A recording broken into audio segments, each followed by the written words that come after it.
Nah, masih di bab 8, alokasi join cost ke join product. Sekarang kalau tadi kita bahas costing atas by product aja, sekarang alokasi join costnya ke join productnya gimana?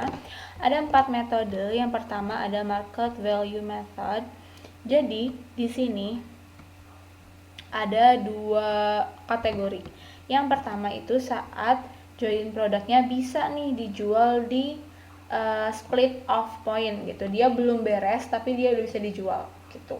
Dia punya market value saat split off point. Nah, kalau yang ini alokasi join costnya gimana? Ada persentase harga nilai jualnya tiap produk terhadap nilai jual join produknya, totalnya. Jadi gini, misalnya ada produk A, B, C, D. Nah, itu persentase harga jual produk A terhadap totalnya, total A, B, C, D itu berapa, dikali sama join cost-nya berapa. Gitu cara ngitungnya, alokasinya tuh. Nah, total dari market value atau nilai jualnya itu berapa sih? Kayak gimana ngitungnya? Itu tuh unit produksinya aja, total unit yang diproduksi dikali sama market value per unitnya pada split of point. Sorry, ini SOP maksudnya. Habis itu kita baru cari deh persentase gross profitnya gimana. Ternyata kalau misalnya di sini tuh biasanya harusnya sama nilainya untuk setiap join produk gitu. Terus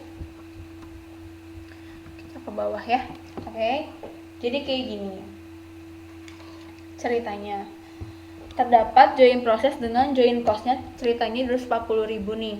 Nah, 240.000 ini nanti kita alokasikan ke produk A, B sama C. Masing-masing diproduksi 2.000, 4.000 sama 6.000 unit. Market value-nya bisa dilihat di sini berapa ya. Pertama, kita harus ngitung dulu total market value nih. 150 dikali 2.000 itu 300.000. Sama yang bawah juga ya, 120 dikali 4.000 terus 70 kali 6.000 hasilnya berapa? 480 sama 420. Totalnya 1,2 juta. Buat nyari persentase market value-nya dari mana?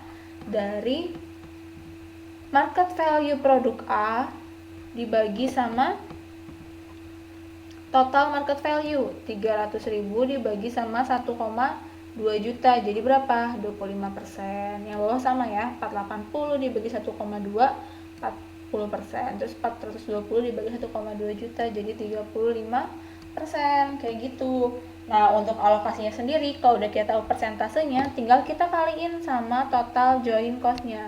Total join cost itu berapa tadi? 240.000. Nah, 25% ini dikali 240.000 itu 60.000. Yang bawahnya 40%-nya 96.000, yang 35% dari 240.000 itu 84.000. Kayak gitu.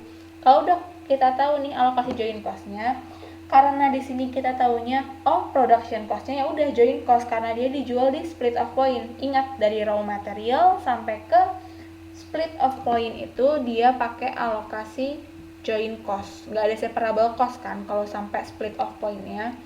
Artinya cost per unitnya tinggal dari mana alokasi join cost dibagi sama total unit yang diproduksi, ya kan?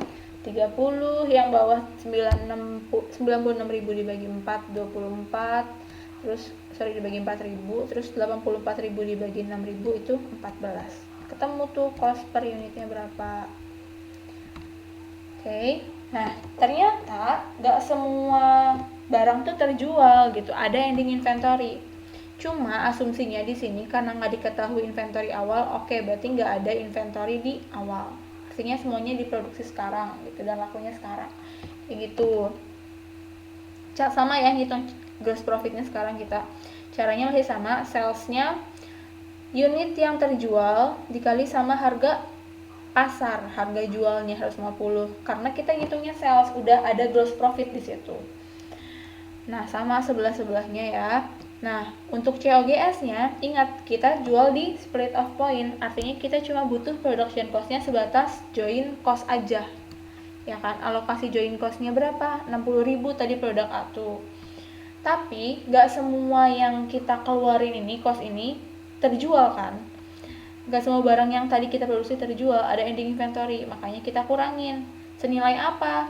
Senilai dari cost per unitnya. Kenapa? Karena kalau COGS tuh apa ya, intinya kayak modal kita lah, cost yang kita keluarin kan. Nah, kita keluarin cuma 30 per unit, dikali 400 jadi 12.000.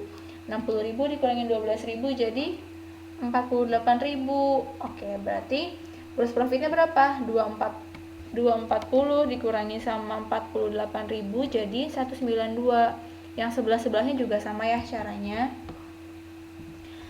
Terus ternyata gross profitnya sama semua nih, 80%.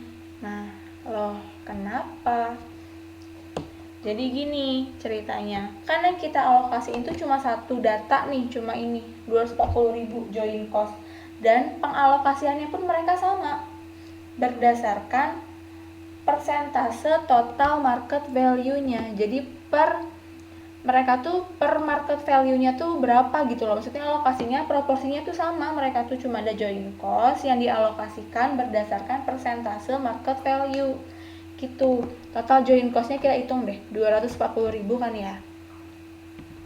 240.000 ini kita dibagi sama total ini, total harga jualnya, jadi berapa? 20%. Artinya kalau modal kita 20%, sisanya untung kan. Untungnya berapa? Ternyata untungnya bener kan 80%. Modal kita tadi 20% kan. Nah, jadi gitu. Intinya tuh karena emang cuma ada ini, modalnya cuma ada segini. Modalnya tuh cuma alokasi join cost doang, dan mereka tuh proporsi pengalokasiannya tuh sama berdasarkan market value gitu. Sebesar 20% dari nilai jualnya tuh dia modal, sisanya tuh gross profit. Kayak gitu intinya.